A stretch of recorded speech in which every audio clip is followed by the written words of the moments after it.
Hi guys, it is now 10:34 a.m. I got a piece of paper and I started. So I decided to do 3 things.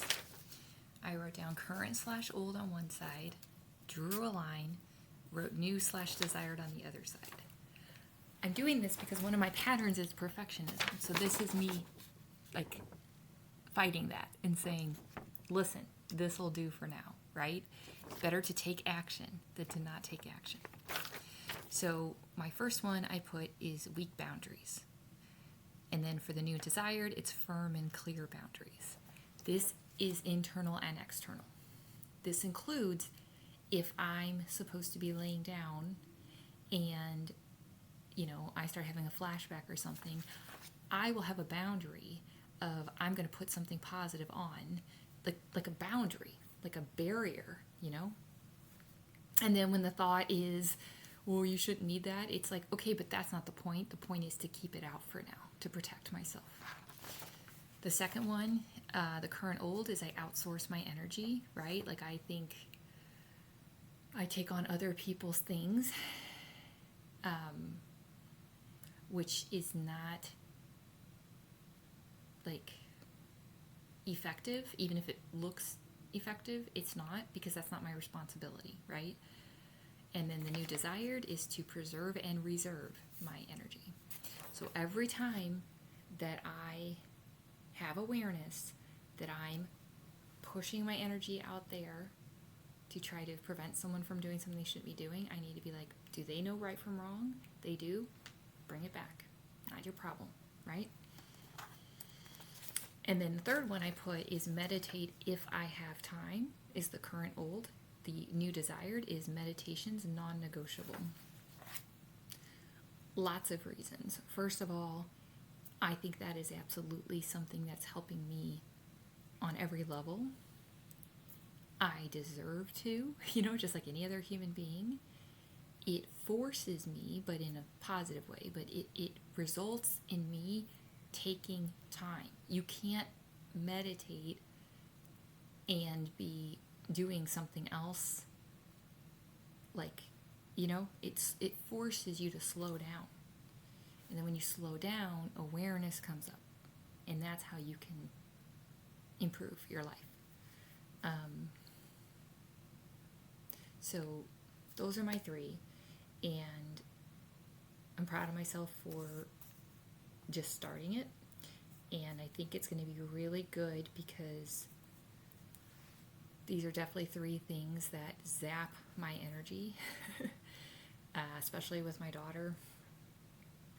And the fact is that I have taken responsibility for things that are not in my control. It's like worrying, right? Worrying. It's like rocking in a rocking chair. Nothing wrong with going in a rocking chair, because I did that yesterday for the body doubling. But what I mean is, it's a delusion if I say, well, if I go in my rocking chair and I rock enough, I'll get to the other side of the room, type of thing. Like, you're not actually moving. You're not actually progressing. You're just going back and forth, So the reason I'm feeling certain things about this, because this is new. And so it's like, okay, but we're still going to do them, because I know these are things that as human beings we deserve to do, right? And there's something about writing it down, calling it out, right? Because if the thought's like, well, no, you're not allowed to have a boundary. Why? Right? Why would that be? Well, you're not worth it, right? Is that true, or is that stuff people have said, And like I said, really, I believe the ultimate goal is probably not let stuff bother you. But if stuff is affecting you, I find it really, at least the current path I'm on, meaning this point in my personal journey, I find it really empowering and energizing and life-giving to fight back and to be like, so what you're saying, actually, even though you're not saying these words, but what you're saying is, I don't have the same rights as you do. Interesting, And then that gets, that kind of makes the shadow or like the ghost kind of cower, because it's like, I see what you're trying to do. I see it now, right?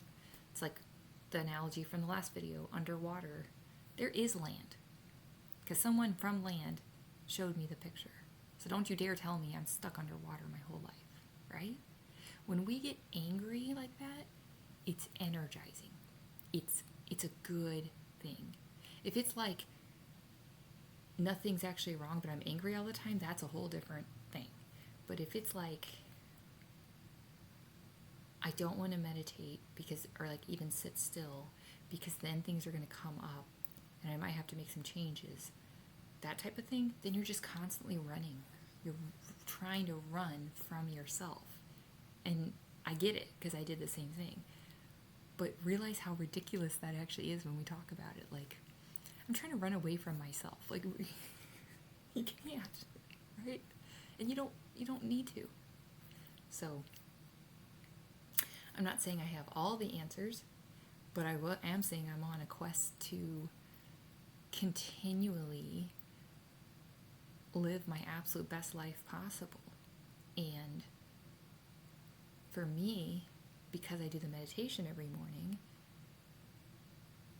I've got my snow globe settled. So when it gets like this, it's more awareness of like, wait a minute, actually, that's not right what they're doing. I'm not saying I'm going to try to control what they do. But instead of being like, what's wrong with me that I'm feeling mad about it? It's like, actually, that's the right feeling for what's going on, right? And if we were never allowed to have feelings, we don't even realize that, you know? And if you're just like, well, I'm not going to let that bother me, but it is actually bothering you, it is actually better, and I need to still learn this too, it's better to like set a timer for 10 minutes and be like, I'm going to feel this for like 10 minutes, or give space to this for 10 minutes, than to have it follow me all day trying to be like, yeah, it doesn't bother me, because more stuff happens, and it builds up, and it builds up, and it builds up, and all of a sudden you either implode or explode. I implode. I faint, right? Now I'm trying to recover from fainting while still having to do all the stuff I have to do, right? And then I have to troubleshoot and be like, why did this happen? So if we can just cut that, short circuit that and be like, hold on, right now, I'm actually feeling some tightness. Why am I feeling tightness? Oh, this person's saying something that isn't, respectful. Okay, I can't control what they do, but I can, you know what I mean? Like, we don't have to keep abandoning ourselves constantly. And like, I think of it like taking these hits over and over and over again. It's like, no, actually, there are times where we can speak up. There are times where we can set boundaries.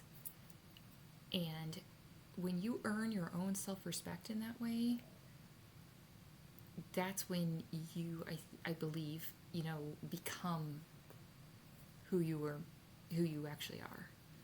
So that was a lot I just kind of spontaneously said, but that's my work. Like, that's my thing, is I have things I want to share.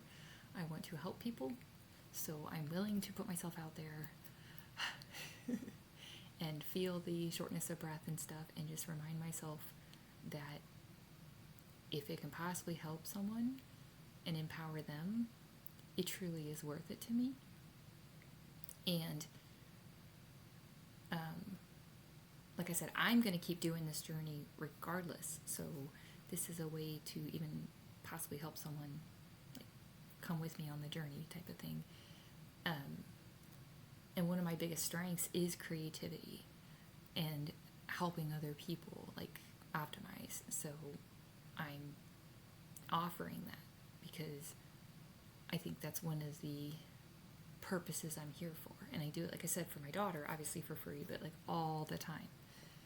And that's great, and I'm glad I do that. But I'm bigger than one person. Like, I have more to offer than just that, So, okay.